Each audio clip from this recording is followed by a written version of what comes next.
Hello, hello, good evening, buenas noches, buenas tardes, buenos dias, depending where you are. Sorry for the confusion.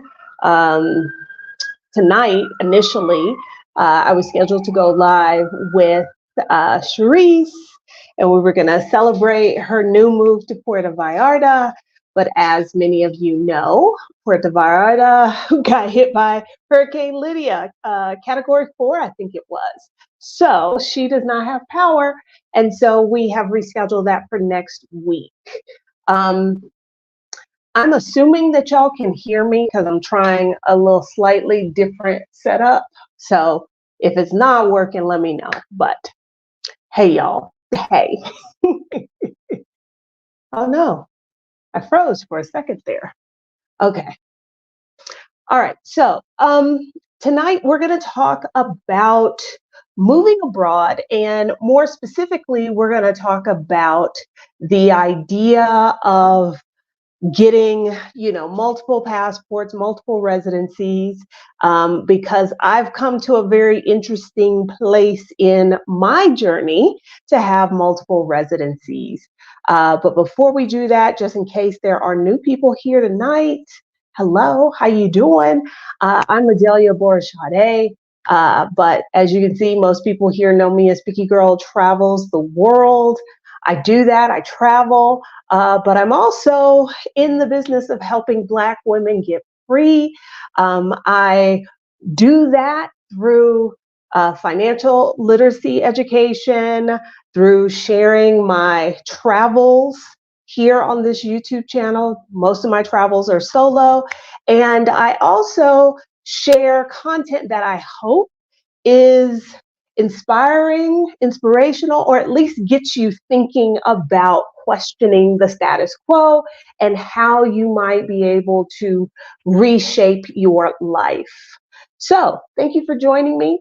If any of those things sound of interest to you, please subscribe.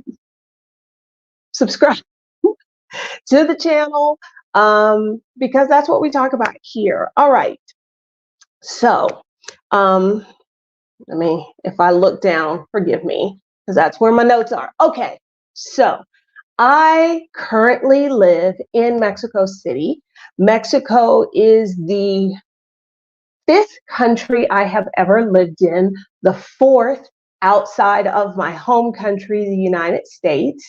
And I left the United States 7 years ago, and had no intention on ever going back. And I can't say that I had given much thought to, I'd given some kind of superficial thought to long-term visas. I hadn't really thought about adding another passport, because as far as I knew, the only other passport I would qualify for would be a Nigerian passport, which is not much of an improvement over my US passport, especially when we're thinking about ease of travel.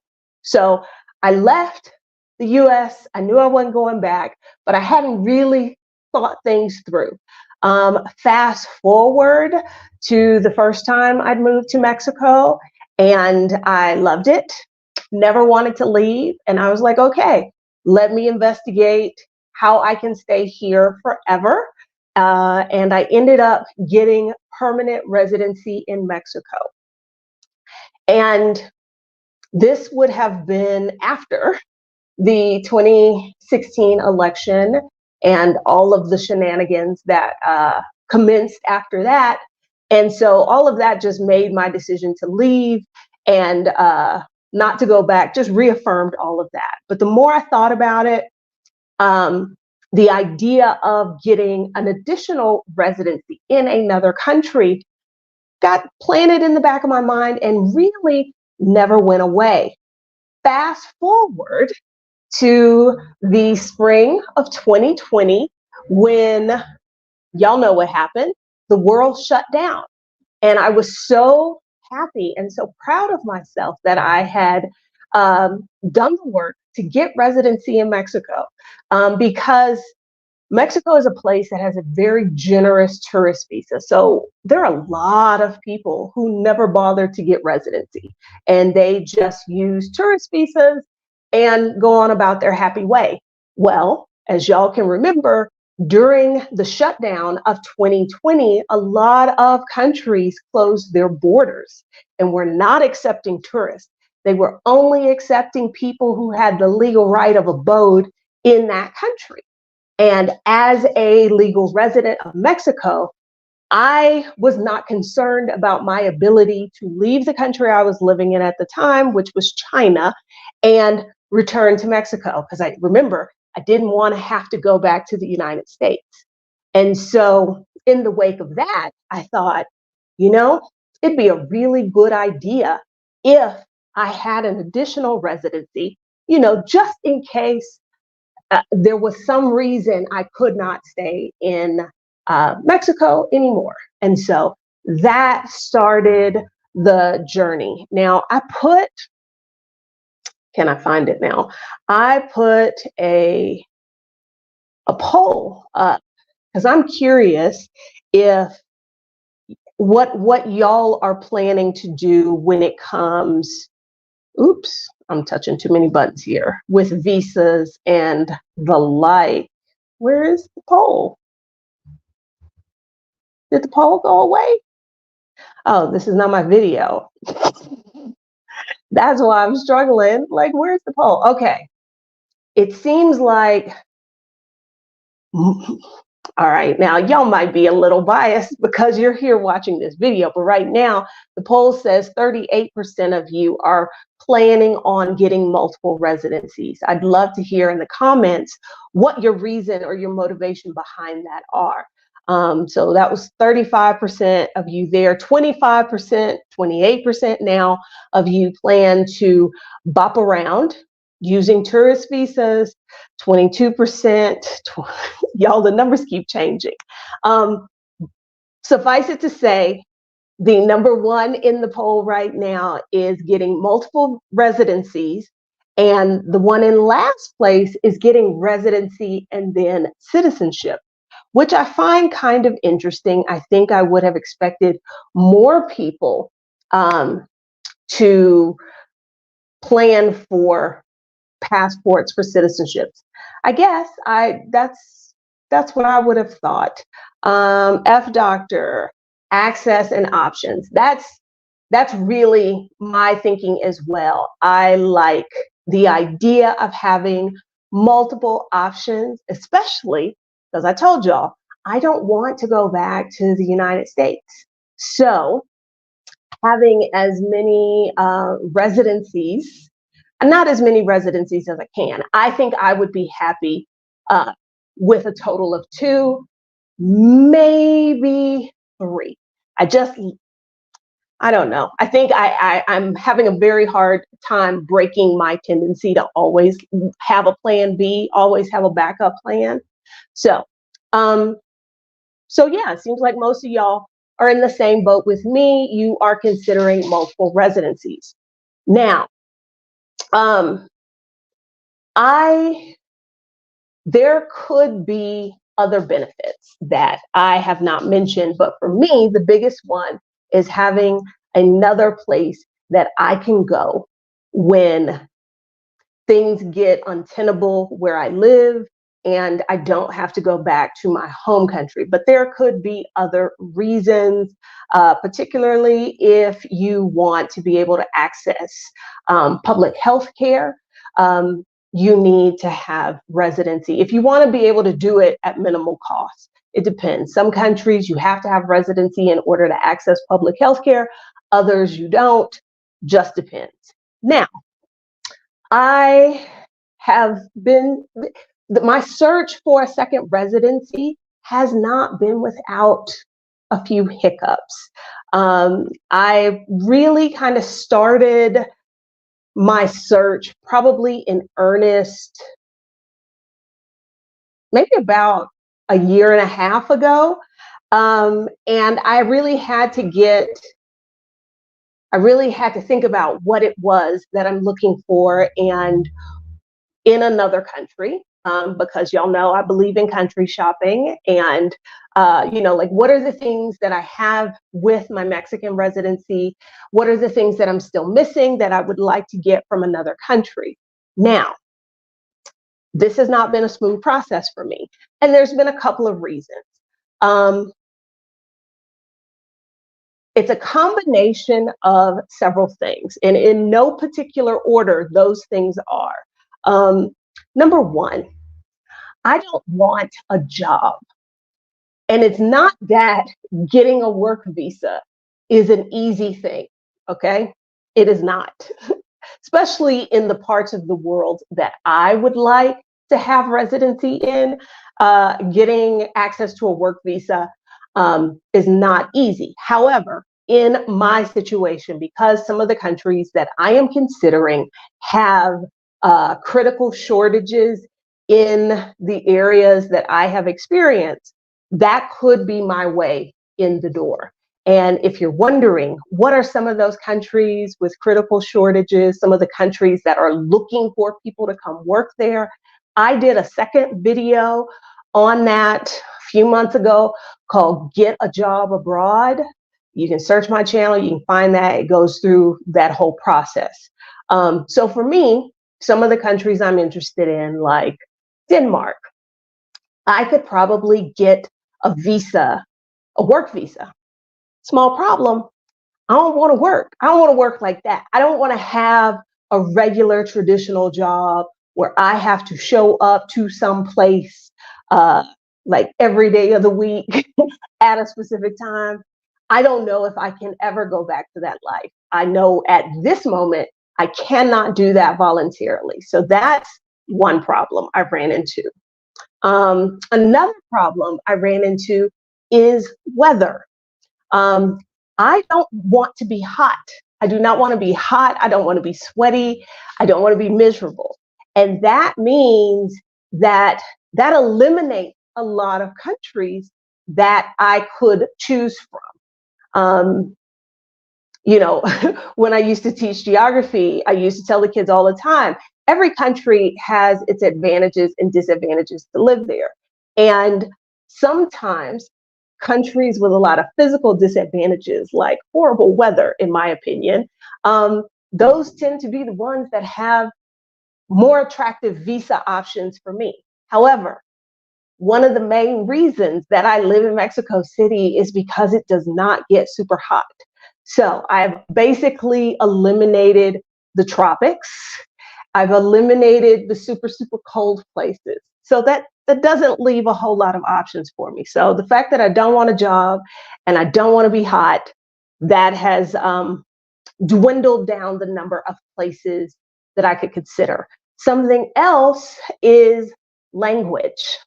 Now, I started to learn Spanish when I moved abroad 7 years ago. That is one of the reasons that I moved to Latin America, was because specifically I wanted to learn Spanish. I am open to relearning French. I'm even open to maybe something like Dutch or German. I don't know. But in my head, if I, at my big age of 48, am going to go through the work it takes to learn another language, I want it to be a language that is spoken in many countries. And I know the reason Spanish, the reason French are spoken in many countries is because they are the language of the colonizer. And I get the issue with that. However, my brain is not always rational and logical. So, country like Italy, which has some fairly workable visa options for me, but pretty much Italian's only spoken in Italy. And if I'm going to move to the country, I need to speak the language. So that's further limiting my pool of potential countries. It's got to be either a country with a language I already speak, that's only English and Spanish, or it's got to be a language I am willing to learn And as I told y'all before, I don't see me ever learning Portuguese, which is why Portugal is like way down on the list now. So there's that. Um, I don't want a job. Talked about weather. We talked about language. Okay, so in the back of my mind, one of my backup plans when it came to getting residency was the possibility of getting like a girlfriend visa. Y'all are all familiar with the show 90 Day Fiance and the K1 visa. You have to be married, you or have to get married. It's a fiance visa, but ultimately you need to get married for that person to move to the United States. In many other countries, there is no marriage requirement because that ain't happening over here ever again. But you can get residency if you are in a relationship, you are a partner to someone who is a citizen or a resident there. So the colloquial catch-all term for those visas is a girlfriend visa. And there were a few countries where I thought, if there is a man I can tolerate, that's probably where I can find him. And those also happen to be countries that have similar kinds of visas like that. But what I discovered this time last year on my little Scandinavian adventure is I don't want a man. I don't want a man around enough to qualify for a visa. Like I could see a man once a week, but in order to get a visa, you got to have like a full on relationship. And at this moment in my life, I don't want that. So that eliminates some options into some countries. And then, um, believe it or not, Mexico, well, these last two kind of go together. The process to get a residency visa in Mexico, believe it or not, is fairly straightforward. It is pretty simple. It doesn't take a long time. When I got my residency visa this last time, because I used to have a work visa before, when I got my last visa, my appointment was on July 3rd. I flew to Mexico July 5th, and I had my card by the end of the month. But like, so the residency process, and even now, I think because that was pre-pandemic, now I think if you time it right, you could go from residency application appointment to card in your hot little hand in probably 7 days, less than 7 days, depending how you time it. So I've been spoiled by that.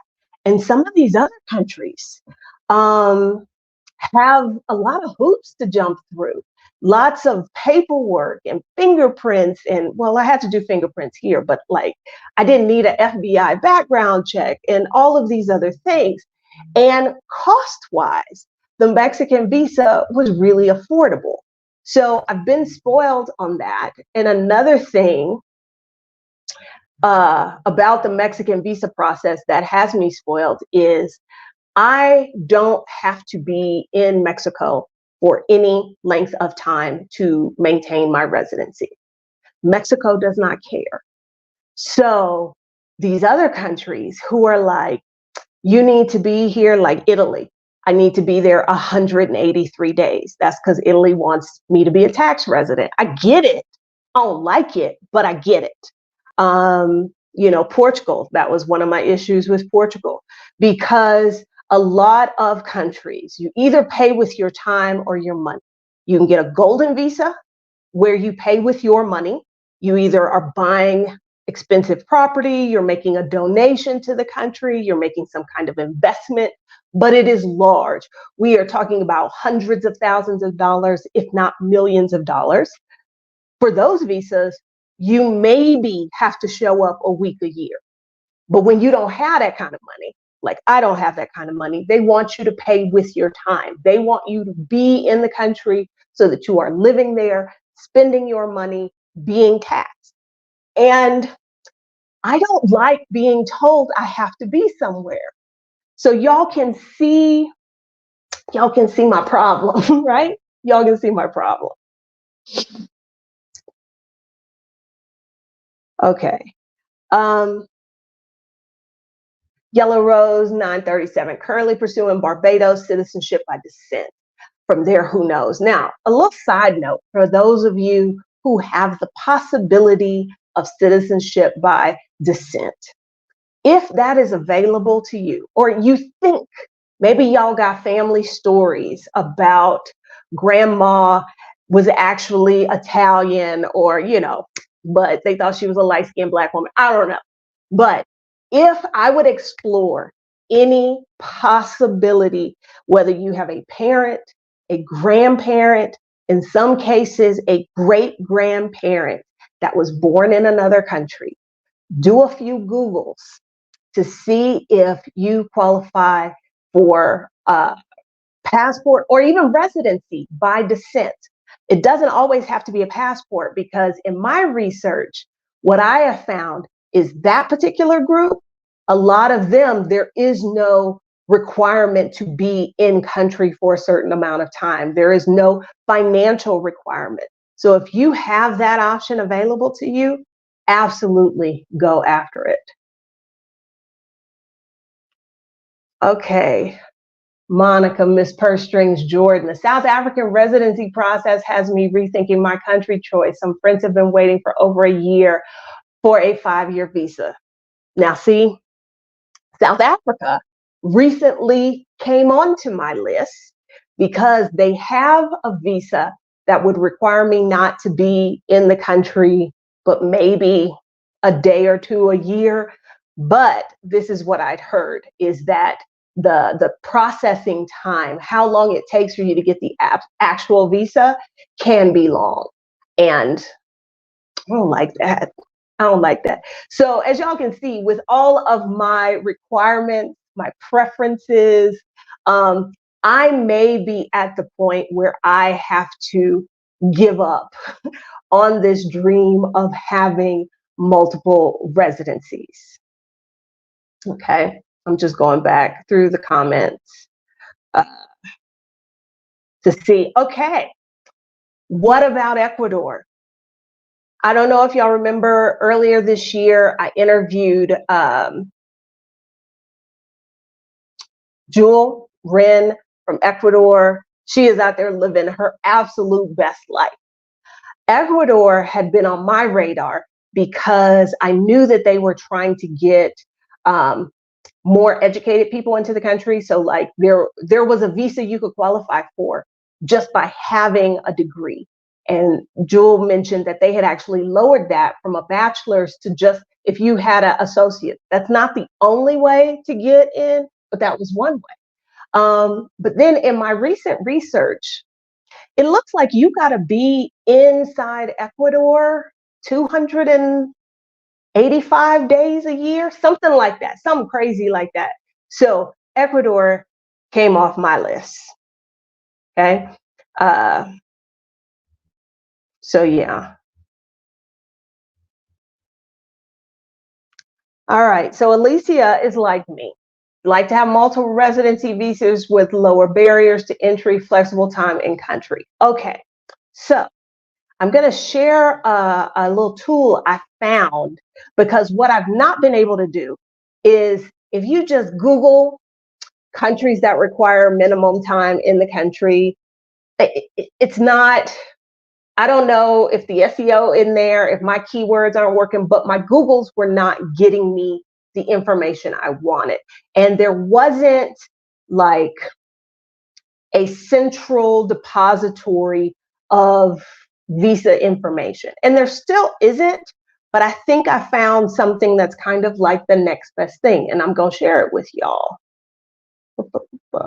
Okay. Give me a second to figure out what I'm doing here. Okay. So if I'm looking at, and the mic is up for one camera, but I'm going to share from a different device. So if y'all stop hearing me be able to talk, somebody please let me know in the comments, because I won't know. Okay, so share screen.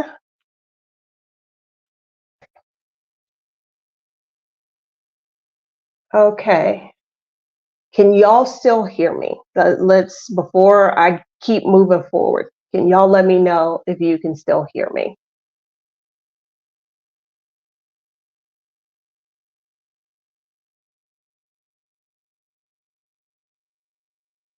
Somebody just let me know in the comments that you can still hear me. Because if you can't, okay, you can. Yay, yay, yay. All right, so let me show you. I was just doing some Googles the other day. Let me show you this tool that I found. Okay, what this is, and it's linked in the description. This is home, they claim, home to the world's most comprehensive collection of capital-based migration programs uh, and citizenship by default. So what does that mean, capital-based? These are not countries who are looking to give people work visas. This is, can I qualify either by spending a certain amount of time in the country, showing you I have a certain amount of money, that sort of thing. And so this map shows you all of the different programs they have. And it's interesting, like the blue dots, these are places that if you are an active investor in that country, they will let you apply for residency. The maroon, these are all citizenship by descent places, which if you're just a regular Black person like me, odds that you have a relative from one of those countries is slim. Okay, citizenship by investment, independent means, residence by investment. And really, things like my Mexican visa, where you have to prove a certain amount of financial solvency, or like Spain's non-lucrative visa, or you've heard of the D7 visa in Portugal, that's what they are. Okay, so you can look at the map, or this is the part I like, is the searcher finder. So you can use the various filters to narrow down to where you want. Is there a particular region of the world you're interested in? Are you interested in a program that offers instant citizenship, a path to permanent residence without presence? That's what I'm talking about, right? Do you want a country that has low taxes, mild climate? I did not use the mild climate because I don't know how they define that. High safety, English widely spoken, blah, blah, blah. No investment. Like, what kind of investment are you willing to make? How much money are you willing to give? Or you could search by physical preference. So like, let's uncheck. Well, we'll leave that check, but you can say how much time are you actually willing to spend in a country, right? And then there are some other filters here, and then let me zoom out. And then here is a list of all of those. Now, is this not cool? So let's say Argentina. They have a rentista and a pensionado visa. You don't have to pay any money. You don't have to spend any time in the country.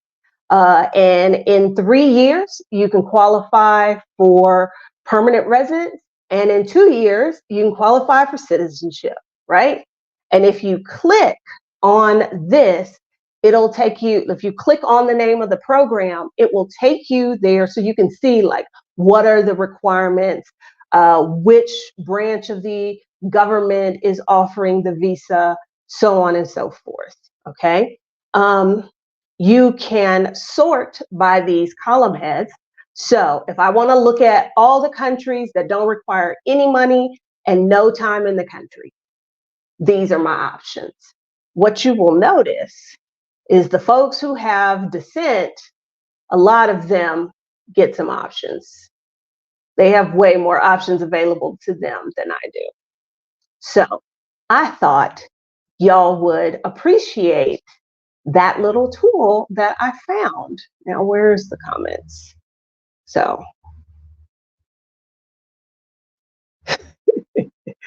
okay. So, like I said, that is linked in the description. So, I was playing on there the other day to kind of see what my options were. I was not familiar with the South Africa high high net worth individual, high value individual, something like that. I wasn't familiar with that, so that was an option. This is just now. Is this complete? No, because they tell you in their description that they focus on capital-based residency, so money of some sort. You know, there's still the option of student visas. Like, I still have that in my back pocket. I may go back to school in my 50s. Um, you know, there's still, you know, work visas, retirement visas. Some of the retirement visas are included in this, like rentista visas. And so I added a few things to my list, and then places I didn't know a whole lot about, I went and I Googled those.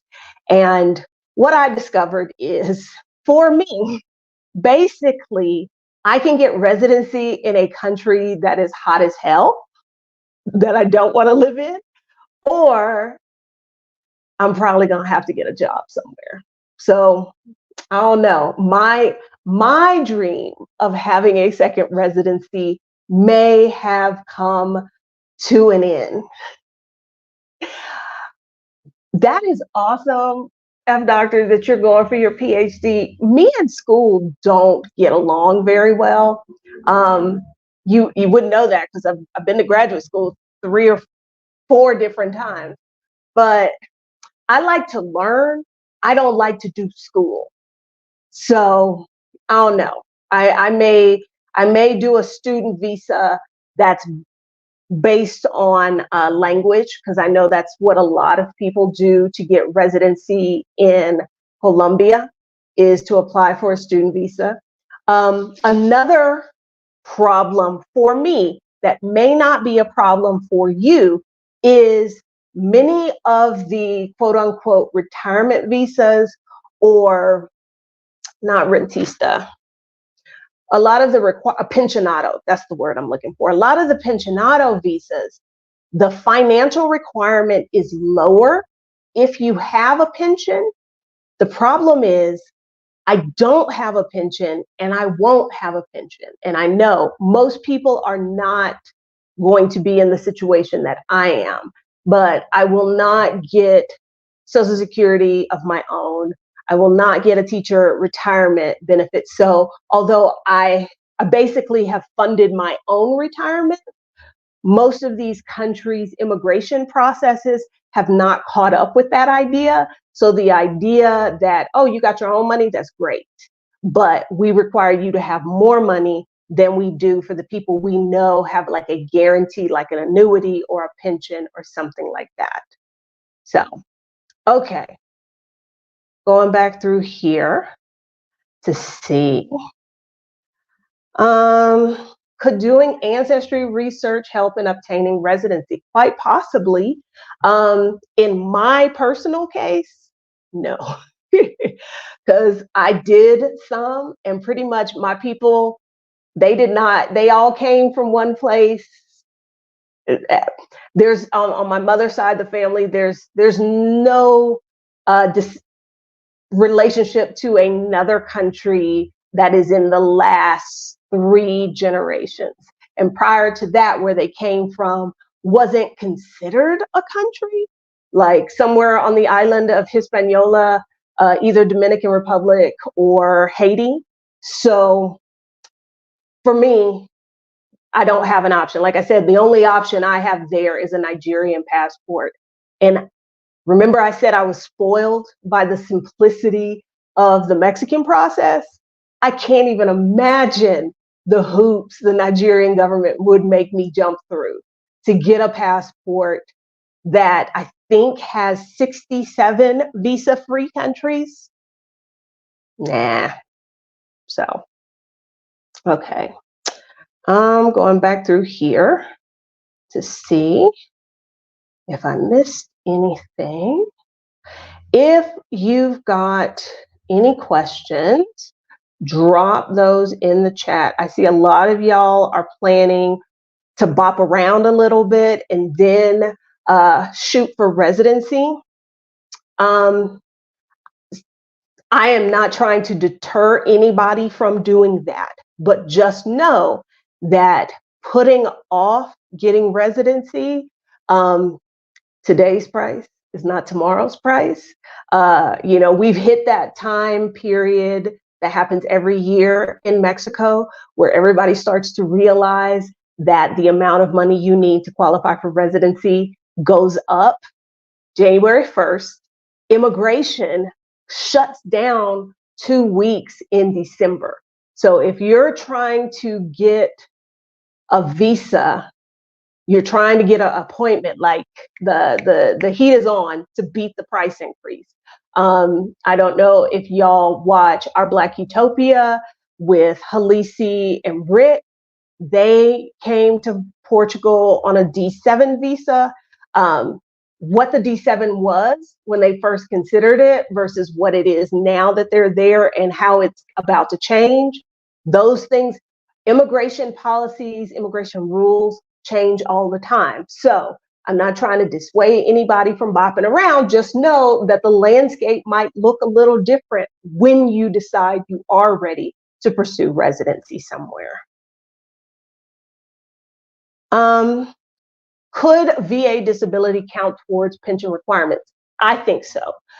Most of the language that I have seen in my research, basically, if it is from a government, you're pretty much home free. They want a letter that says this is how much you're going to get per month. But if it's a governmental agency, I think whether it is disability or what have you, I think that will help. It doesn't necessarily have to be a pension, but remember, because I'm used to dealing with government offices in Mexico, sometimes they are like, no, it must say pension. But I think a letter like that would go far in a lot of places. Okay, let's see.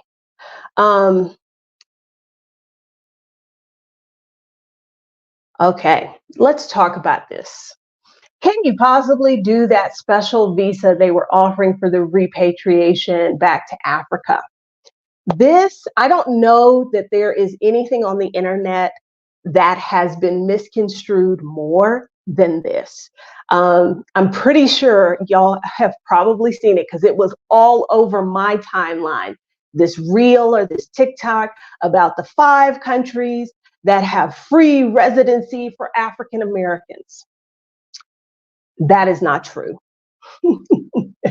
It's great marketing to get more Black Americans to go to those countries, but to my knowledge, and I don't know everything, to my knowledge, there is not a single country that has a existing visa process or program specifically geared toward descendants of the formerly enslaved, people of the diaspora, anything like that. I remember when it was the whole year of return for Ghana, a lot of people were talking about, like, if you can prove ancestry, they will give you a visa.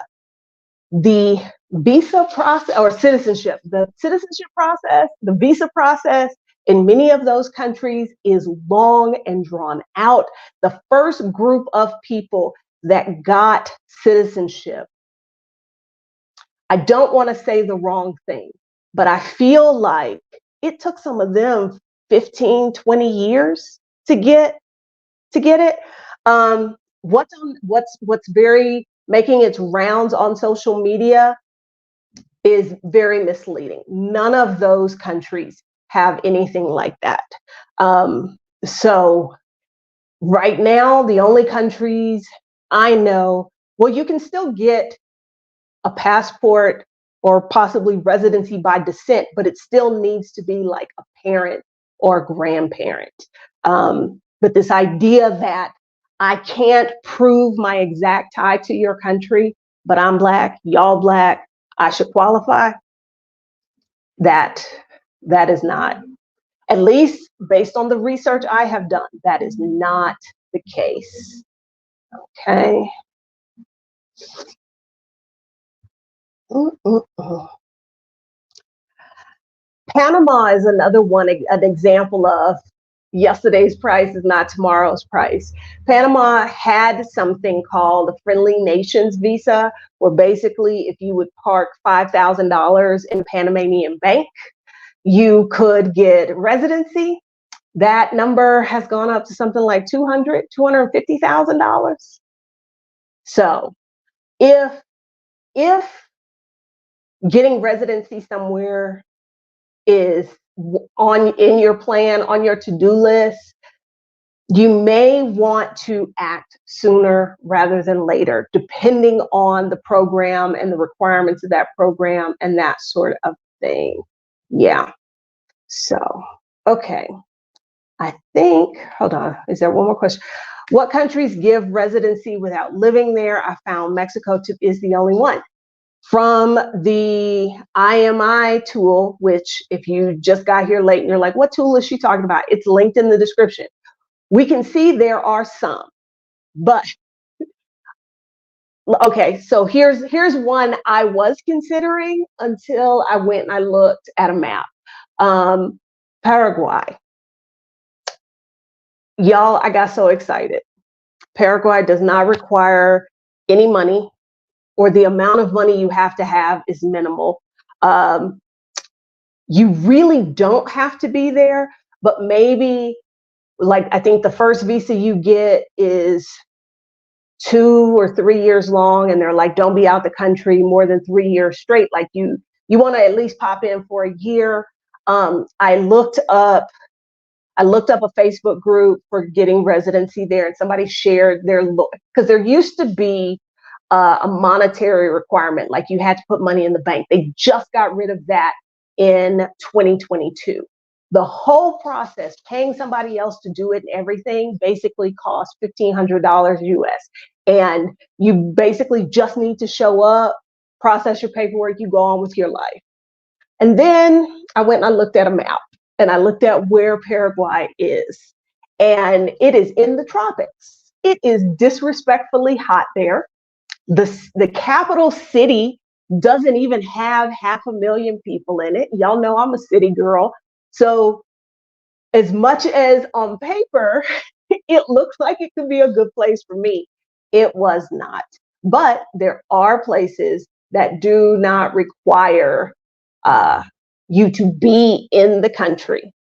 But at this moment, based off of my requirements, none of them will fit my needs. Okay, so so we may be at the end of my second residency journey, but I hope those of you that are looking for multiple residencies, let me see. Okay, according to our poll, 30% of you are planning to get multiple residencies. It's pretty much a three-way tie between getting multiple residencies, bopping around on tourist visas, and just getting residency in a place and being done. Pretty much a three-way tie there. So it might be the end of my journey, but quite possibly not the end of yours. So that's all I got right now tonight, y'all. Next Wednesday, we're going to talk to Charisse, who just moved to Puerto Vallarta. That's who we were supposed to talk to tonight, but she didn't have electricity because of the hurricane. So we'll talk to her next week about how all of that happened. And yeah, I think that's it. I think that's all I got to say. What about Ecuador? Ecuador wants you to be there like it might have been 280 days a year. It was some disrespectfully high number, because I've actually considered maybe opening myself up. Like if I'm willing to do 6 months in a country, that opens up some fairly attractive options to me. So I have to figure out how to make that work for me. Like, because in essence, what I have to do is maintain a household in two separate places. And when I retired 3 years ago, that was not in my planning. When I did the math, that was not in there. So if I am willing to live someplace 6 months a year, and that's my max. And I'm now down to like, can I do 180? Would I be willing to do 183? Because if I'm willing to do 183, which would make me a tax resident, Italy comes up. But then again, I got to learn Italian. So like, I don't know. But I may, I think right now, I think Ecuador is out of the running. But if I am willing to do 6 months somewhere, 180 days, that opens up some options. Okay, I see a couple of questions in here about Spain. Okay, Spain was on the list. Spain makes a lot of sense given that I kind of already speak Spanish. But I don't like hoops. I joined several groups that were focused on not just moving to Spain, but I joined several Facebook groups that were specifically focused on Spain's non-lucrative visa, which is how I would be moving there if I were to move right now. It's sort of like the D7 in Portugal. Basically, you don't get the right to work. You prove that you've got your own money. When I saw the number of hoops these people had to jump through to get an appointment, to submit the documents, all that, and then they were getting turned down over things like, oh, this had the wrong date on it. And the Mexican process is so much simpler. I left those groups and I was like, no. As of right now, if that's the program that's existing in Spain, no, that is not the one for me. I have considered Uruguay. I don't know. I joined a couple of Facebook groups because, like Paraguay, Uruguay, these are not places you hear people talk about a lot. So I wanted to kind of see what people were saying that already lived there. I must have joined the most anti-Uruguay expat groups that exist because they were all making it sound like living there was horrible, horrible. And so I was like, if I'm gonna move to a smaller country that's kind of like off the beaten path, like I need life to be good there. I'm not gonna move there so I can have a headache. So pretty much Uruguay and Paraguay are out. Okay.